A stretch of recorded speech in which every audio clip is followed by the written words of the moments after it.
Hello hockey fans and welcome back to another video.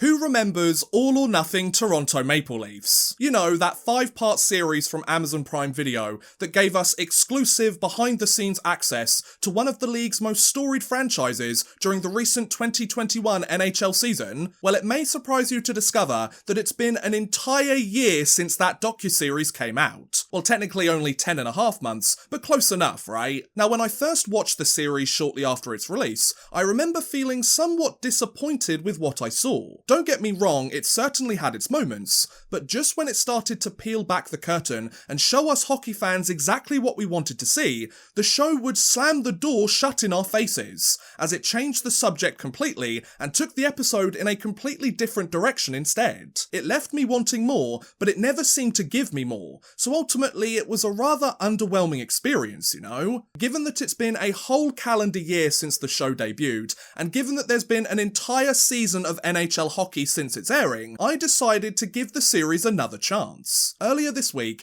I went back and rewatched the opening episode of the show in order to determine whether it's better than I remember, whether my opinion remains the same, or whether it has somehow gotten even worse. And I thought it could be fun to share my findings with you in this video. I mean, it's late August, it's not as if we have anything else to do, is it? So in today's video, join me as we review All or Nothing Toronto Maple Leafs 1 year later. Now, the opening episode of the series covers a lot of ground during its 48-minute runtime, so let's go through the whole thing scene by scene. That way, we can highlight specific situations as we follow the episode from start to finish, and I can stop to provide my thoughts on certain scenes or themes along the way, because oh boy do I have a lot to say, folks. It's also worth mentioning that this entire video is purely my opinion, so you're welcome to agree or disagree with as much or as little as you would like, and I will only be using screenshots of the show instead of actual footage while I sit here and talk about it, because I don't want this video to get demonetized, and I certainly don't want to receive a copyright strike on my channel. I think that's fair, don't you? But anyway, let's get on with it, shall we? So episode 1 starts with this season on All or Nothing, which provides a variety of highlights of what to expect over the course of this series, as well as some of the key events from the Toronto Maple Leafs 2021 NHL season. Basically, it shows you some of the big highs and lows that Toronto are going to experience, most of which we're not really going to discuss in this video because I only watched episode 1, and then after that, we're introduced to the show's narrator, Hollywood actor Will Arnett. Now, Arnett explains that despite the COVID pandemic, and despite the Toronto Maple Leafs being expected to finally rewrite their record books, the Leafs lost yet again. So Will Arnett begins the series by telling fans they lost. Now, obviously, most people that are watching this are die-hard hockey fans, whether they be Leafs fans or NHL fans or hockey fans in general, so most people know how the 2021 NHL season ended for the Leafs, so this isn't news to many people. However, with any potential new viewers that are coming in, people that love the All or Nothing brand with what they've done with the NFL, with the Premier League, with college football and you know, rugby and everything like that, if we've got a bunch of those All or Nothing fans coming in to be like, oh, this looks interesting, another All or Nothing documentary, they watch it and they already know the ending, that kind of sucks, right? I think one of the first things Will Arnett says is, it happened again, you know? So it's kind of like, okay, well, we know the answer, that's great. Do I really need to carry on watching? I don't think it's a really good way to pull in new viewers. Obviously, there's some kind of intrigue in why did it happen again? How did it happen again? But I feel like those new viewers don't really care if they already know the answer. Maybe that's just me, but I think it's a kind of strange way to pull in new fans, I guess. Now, the narration is actually used relatively well within this first episode. I feel like there's enough that Will Arnett has to say that it keeps you interested and he keeps the narrative flowing and you're interested in what he has to say, but at the same time it's not overused and you feel like you're just getting dumped with a bunch of narrative and context and everything like that. But the one quote, my favourite quote from Will Arnett throughout the entire episode, is towards the beginning of episode 1 when he says this: "So what exactly happened here? Grab a brew and get comfy. You're gonna want to see this." Am I Will Arnett? Am I really going to want to see this? I mean, I already know what happened to the Leafs on the ice during this season. You better show me plenty of stuff that happened off the ice and give me some really interesting insights and perspectives into the people in the locker room and in the organisation if you want me to be interested and you're going to want me to see this. So, do they manage to do that?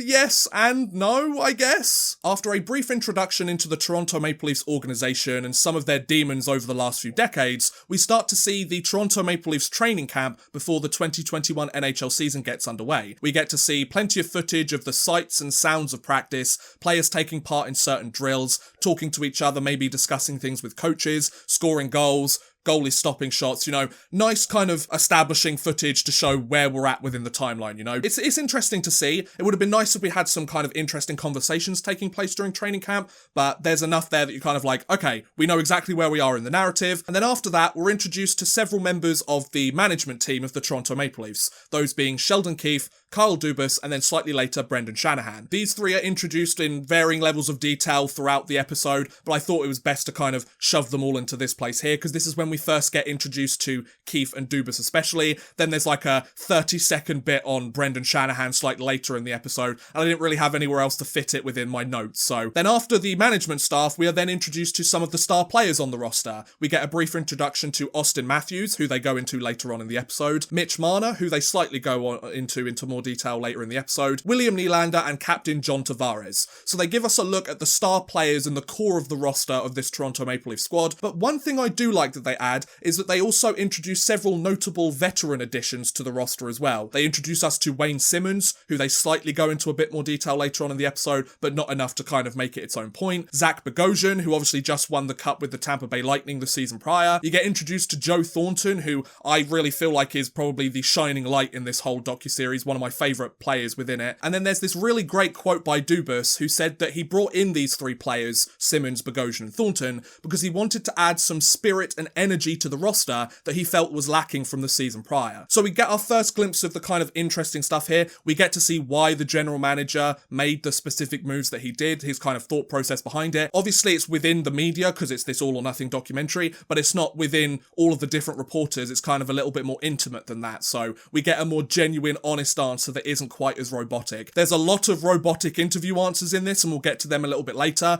but Dubas's answer here, I don't think was one of them, Then the narrator explains that due to the border between America and Canada being closed, the Leafs are going to compete in the newly created North Division, where they go up against all of the other NHL's Canadian franchises for the course of the season. Now we've reached the first big moment within episode 1 of the series, which is Toronto's first game of the regular season versus the Montreal Canadiens. Now this basically shows a bunch of on-ice play, several of the more important parts of the game, whether goals scored or saves made by goaltenders, everything like that. I will say that the on-ice action is shot very well by the All or Nothing team. They're very good at showing that cinematography and kind of getting those up-close looks, and they dub in, obviously, Sheldon Keefe making a comment from the bench, or some of the players making a comment as well, so it's really nice to get that extra insight. But I will admit, a lot of this adds very little for most of the viewers watching this. Yes, it's nice to see the on-ice play, but most people watching this series already know what happened on the ice. Yes, it's important to show the events as they happen, to kind of show the audience where the narrative is at and kind of what certain players or coaches are responding to. They spend a lot of time on this specific game because, the narrator's going, they've got to set the tone for the rest of the season. I just don't think a lot of the actual on-ice play is very necessary. They kind of fix that later on in the episode and later on in the series. They show a lot less of it. But then again, it kind of becomes pointless at that point then, and I'll go into that later. That said, I will say that the locker room footage that All or Nothing show, and the occasional comments that they have from Sheldon Keefe on the bench, or whether he's in the locker room, they're interesting to listen to, and they provide that extra little bit of insight for us fans to kind of hear what Sheldon Keefe is talking about, and what he's saying to his players that we don't get to hear on a normal broadcast. But a lot of that stuff is used so sparingly, and the actual on-ice events are used a lot more, especially within this first game, that you're kind of left wanting to hear more about the locker room stuff, more comments from Keefe, but you never get it. So once again, like I said at the beginning, you peel back the curtain, you're left wanting more, but they never actually follow through, so you're kind of a bit disappointed, Now, one major gripe that I have with episode 1 of this series, and I remember it being a running issue throughout the course of the show, is the number of montages of footage that they show with certain music dubbed over the top of it. It's so overused over the course of this episode, and throughout the rest of the series. It gets so boring so quickly, ladies and gentlemen. Whether it's the on ice events and Toronto are on a bit of a hot streak, they're gaining momentum and they're playing like rap music, or whether the Leafs have started to tail off, they're losing the game or they have a heartbreaking loss and, you know, it's kind of more somber music, or whether it's even just players doing exercises in the gym between game days,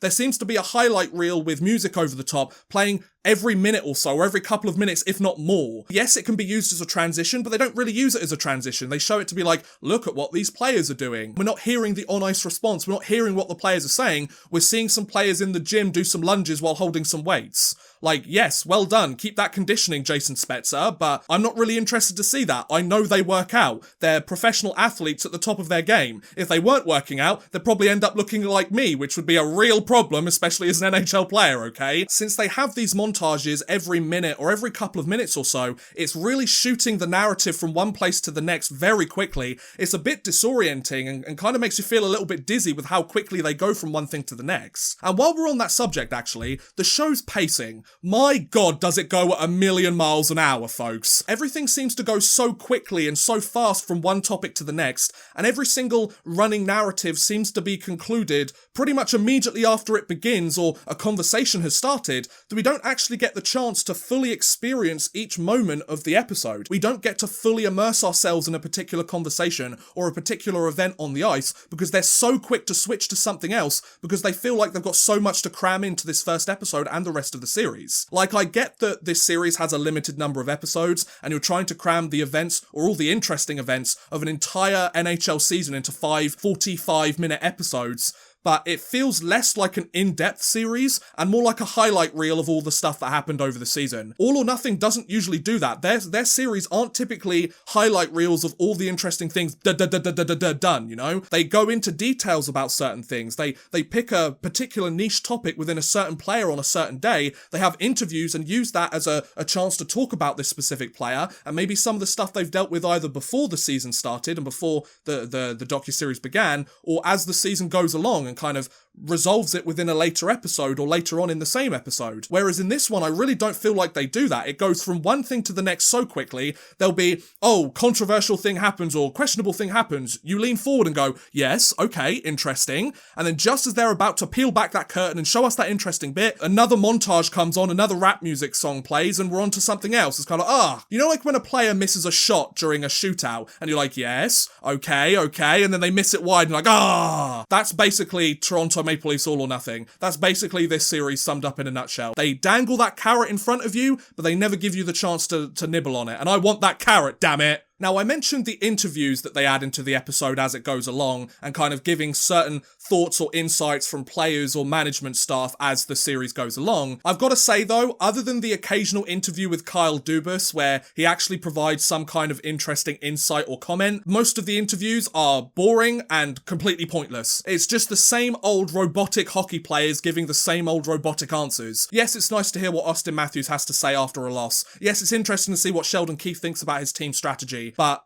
it's the same stuff you hear everywhere else, so I don't really need to hear it. I could just go on YouTube and pick any post-game interview with any of those guys from any season, and I'd get exactly what I need from that. That's not the exclusive behind-the-scenes stuff that we crave in a series like this, you know? That said, I will say, other than Kyle Dubas, Joe Thornton seemed to have a little fun with his interviews and his screen time as well. I mentioned earlier that he was a shining light within this. Joe Thornton really does let his personality shine more than several of the other people within this series. Maybe it's a case of he's an aging veteran on the tail end of his career and he doesn't really care anymore, and he's like, you know what, I'm gonna have fun with this. I get cameras to follow me around all season, may as well give them a quirky quip every once in a while. Joe Thornton provided a lot of personality to this series. It really gave you the sense that he was a great locker room guy to have around. He really seemed to get a good sense of the guys around him and cheer them up and kind of make some fun comments and, you know, make them laugh and everything like that. So Joe Thornton, like, fantastic job in episode 1. You saved a lot of it for me. It just sucks that you didn't end up getting what you wanted at the end of the season, you know? Once their opening game against the Habs concludes, we move to the following day where Sheldon Keefe decides to hold a team meeting with the entire roster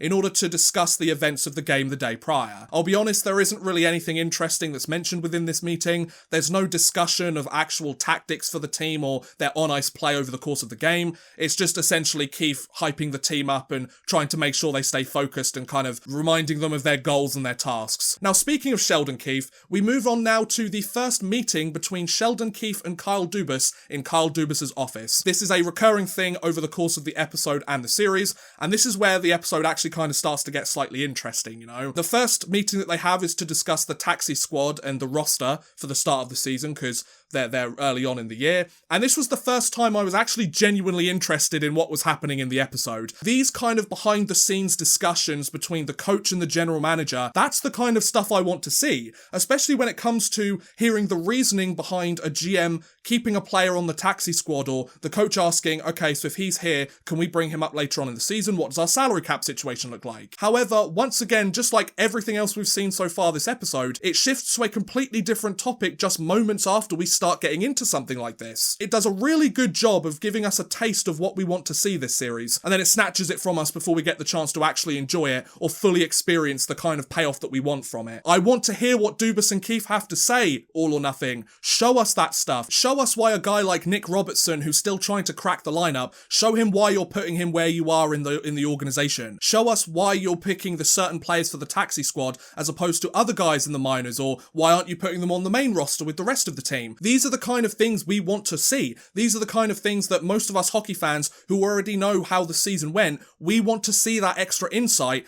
They show us that extra insight for 10, 20 seconds, and then they move on to something that we've already seen or already know. You're sitting there like, yes, this is what I want to see, and gone. It's just so frustrating as a hockey fan, like, All or Nothing. You know what us guys want to watch. Show it to us then. Following the taxi squad meeting, we move on to Game 3 of Toronto's season versus the Ottawa Senators. Now, this is where the pacing goes lightning fast, ladies and gentlemen. Remember with the opening game against the Habs, I said that they showed a lot of on-ice play, and while it shot really well, it doesn't really add a huge amount. They decided with Game 3 against Ottawa, and from this moment onwards, to flip things the complete opposite direction and go lightning quick with all of it, folks. They show a 2-second highlight of Joe Thornton scoring a goal in the game. They show a quick post-game chat with Sheldon Keefe in the locker room talking to the players. And all in all, the entire game, the entire 60-minute game, they spent less than 25 seconds summarising the entire contest. Do you know how I know it's 25 seconds? I timed it from start to finish. Most of that 25 seconds was actually spent on showing the standings in the North Division before the game began and Sheldon Keefe's comments after the game. The actual game itself, they showed like 2, 3, maybe 5 seconds tops of actual on-ice play. What's the point in highlighting a specific game if you're only going to spend 25 seconds covering the entire contest? Why show the game and why show the importance of the game if you're going to show less than 5 seconds of actual on-ice play? Surely you could have just edited all of this out, right? Surely it's not that important to the entire runtime. It would have made absolutely no difference to me, and I think many other people, if they just cut this bit from the entire episode and just moved on to the next scene. Now, they do use this as a transition to start focusing on Joe Thornton, since this game against Ottawa was where he scored his first goal as a Toronto Maple Leaf. You can understand why they'd use it as a transition and why it was so short if it's used as a transition, especially since they use this for pretty much every single other game that they highlight throughout the rest of the episode. However, we've already been introduced to Joe Thornton in this series. We've already had an interview with him and some discussions with him in earlier scenes. You don't need to have this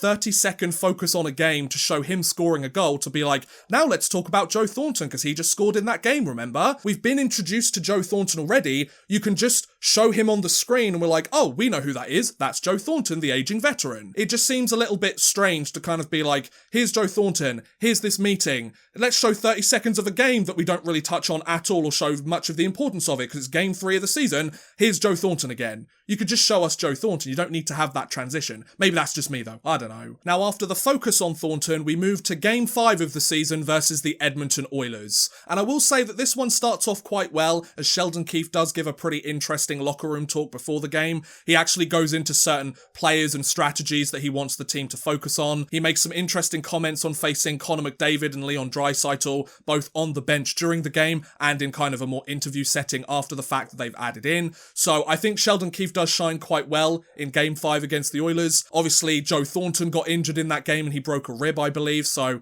we've had that focus on Thornton before. He comes back in this to show that he goes out with an injury, and hearing his perspective on that injury was quite interesting interesting. He didn't kind of shy away from talking about it. He said he kind of felt it pop there and he knew that he was kind of done. And this game against the Oilers is actually the first time that us as the viewers see the Leafs lose so far this season. I think the fact that they lost and kind of some of the comments that they give during that loss make it that bit more interesting than the games that they won, because when they win, it's kind of like, yay, we won, well done guys, keep it up. Whereas when they lose, you know, there's more kind of discussion about what they did wrong. It still feels like it's missing something, you know, like there's some interesting stuff going on there, like there's great action shots, hearing certain comments by Keith on the bench kind of discussing how the team are making mistakes or what he wants the next line to do as they go on the ice. That's all good, but it still feels like the narrative of each game is missing something. If you're not going to show the journey of the game, why put the game in there? I don't know what it was missing, and maybe that's my bad on my part, but it's just missing something. You're like, oh, like, it's so close to being exactly what I want to see, but it's not quite there. Now, after the game, we move to the following day, where Keith goes and visits Dubas for another chat in his office,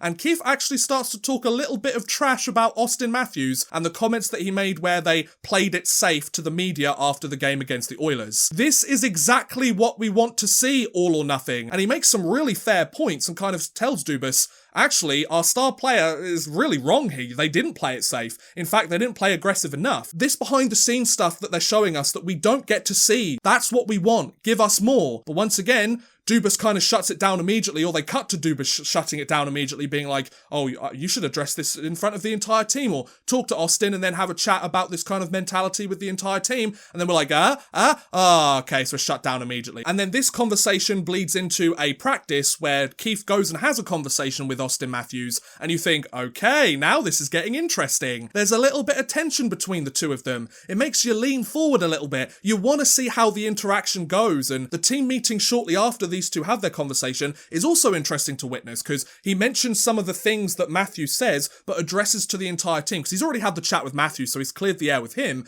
but then he wants to talk to the entire team and kind of bring it up to them. Yes, it's a trivial dispute between the two sides, and no, it doesn't really amount to anything. There isn't this crazy rift between the player and the coach, but these little moments over the course of the season, these little disputes, they're exactly what the majority of the people watching this series want to see. We want to see these little rifts between two players or a player and a coach. We want to see these little conflicts that take place over the course of the season, because those are the stuff that we don't get to see. That's the stuff that happens behind closed doors. That's the stuff we want to see, and the majority of the fans and the media, they don't get to see that over the course of the year. So give us more of that, please. Unfortunately though, they don't, and it's really frustrating. We then have Game 8 of the season versus the Calgary Flames, and similarly to the previous game where it was used to transition into talking about Joe Thornton, this one is used as a springboard to dive deeper into Auston Matthews instead. But other than that, the talk about this contest is completely forgettable and really unnecessary. I mean, they spent less than 30 seconds covering the entire game, so it looks like the producers thought it was pretty unnecessary to focus on too, you know? And as we're getting this deep dive into Matthews, we're also introduced to Auston Matthews' parents. Okay, I guess that makes sense, right?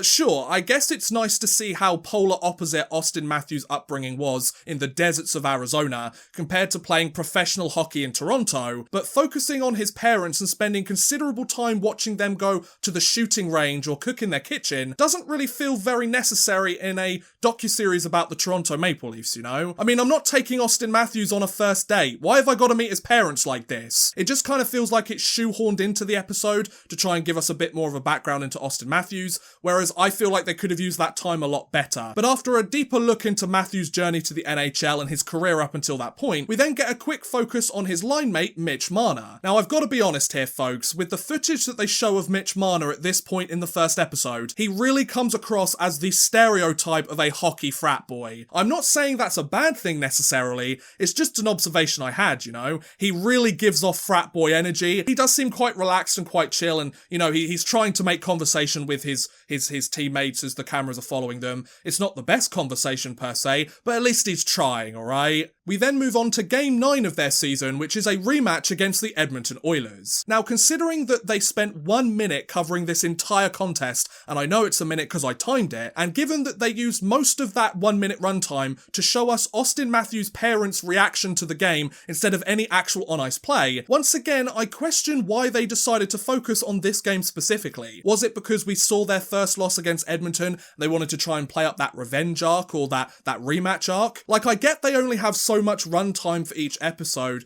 and I get that they want to show us how the team progresses over the course of the season, so they want to show us little snippets of games as the season progresses, but they spend so little time actually showing us what happens on the ice, and the stuff that they actually do decide to show us is so briefly covered and so void of any context from the rest of the contest that they would be better off just telling us how the team has played recently through Will Arnett narrating it to us, and throw up a fancy graphic on the screen and focus on all of the off-ice stuff instead. It just kind of feels like they're throwing in these games just to hit the quota, and they're going, look, we've shown some on-ice play, it's very helpful, look at them skate around the ice, but they show us quick 2, 3, 4 second clips of stuff happening. It doesn't make sense in the context of the rest of the game. They cut to the game and they're in the third period and they've scored their 4th goal of the game. Well, what happened in the lead up to that? Surely we want to see that journey. I know that there's a lot of games they want to cover, but still, you have to tell the story of as many games as possible, or if not, don't put them in. If you're not going to show us the real journey of how these games progress, if you're wanting to take this kind of revenge arc and this rematch arc, if you're going to show us that arc over the course of the game, as opposed to just cutting late into the game and showing them winning or losing it. It just doesn't really make any sense to me. As you can tell, I'm getting quite frustrated with how they show a lot of this stuff, because I know they have the potential to do it. The All or Nothing team are really good at this kind of thing. I know that they're capable of doing it, and that they probably considered doing it, but then they chose not to, and they chose to take it in a different direction, which in my opinion, wasn't the right direction to take it. But once again, maybe that's just me. After the Oilers rematch, we cut to a bunch of the Leafs roster playing with a football in the arena before a game, and I must say that Mitch Marner taking the sound guy's boom mic and using it to get the football off the vents above them did give me a little bit of a chuckle. It was nice to see something a little bit casual there, a little bit improvised that nobody was expecting. We then move on to game 12 of the season versus the Vancouver Canucks, which they primarily used to transition into focusing on Wayne Simmons. However, the biggest point from that game is when it's revealed that Simmons broke his wrist during the contest, and we get to see the immediate reaction from all of the management team, from Brendan Shanahan, from Kyle Dubas, and from Sheldon Keefe, which was a really nice addition, I think. Once again, that behind-the-scenes stuff is really interesting to see. But then the episode ends with game 16 of the season versus the Ottawa Senators. Now, for all of the criticism that I've given the All or Nothing team during this video, this game against Ottawa was the perfect way to end the opening episode of this series. Now, for those of you who have forgotten what happened in this game, Leafs fans, I'm sure you haven't, but Toronto were up 5-1 in this game. I believe they were up 5-2 by the end of the second period. But the Senators, they somehow sparked the comeback of the season as they came back from 5-1, 5-2 down after the second period to win the game 6-5 in overtime. Now, if that isn't the perfect encapsulation of the Toronto Maple Leafs organization of the last few decades and the last half a century, then I don't know what is, folks. What a brilliant way to encapsulate what the Maple Leafs are and end the first episode on a high note, you know? Now, because this game was such a monumental disaster for the Leafs, and it was one of their lowest points across the entire regular season, the All or Nothing team take the time to tell the story of this collapse, and it really pays off, ladies and gentlemen. Where we've had previous contests, they cover them in 25, 30 seconds, 1 minute, they actually take the time to focus on the journey, show us Toronto getting that 5-1, 5-2 lead, going into the locker room during the second intermission. We see Ottawa gradually chip away at it. We see Sheldon Keefe's reaction to Ottawa coming back in the game. We see the Senators' reaction, the Leafs' reaction to what's happening within this game, and then we see the Senators get that 6-5 win at the end. They really show us the entire journey of this contest from start to finish, and it ends the opening episode on a huge cliffhanger. As the viewer, you're sat there wondering, well, where does Toronto go from here? They've just given up a 5-1, 5-2 lead, they've lost 6-5 in overtime, and one of their latest additions for this season is injured with a broken wrist several games prior. Things aren't looking very good for the Leafs at the moment. How do they come out of this? So you want to watch that second episode and go, I need to see what happens here. Do Toronto manage to dig themselves out of this hole, or does it get even worse and things implode even further? I think this was such a brilliant way to end the opening episode, so hats off to you, All or Nothing. There's a lot of stuff that I don't think you did very well in this episode, but the ending, you nailed it. Well done, guys. So was the first episode of All or Nothing Toronto Maple Leafs better than I remember? worse than I remember, or pretty much exactly the same? Well, to be honest folks, my opinion of this has not changed one bit. Like I said at the beginning of this video,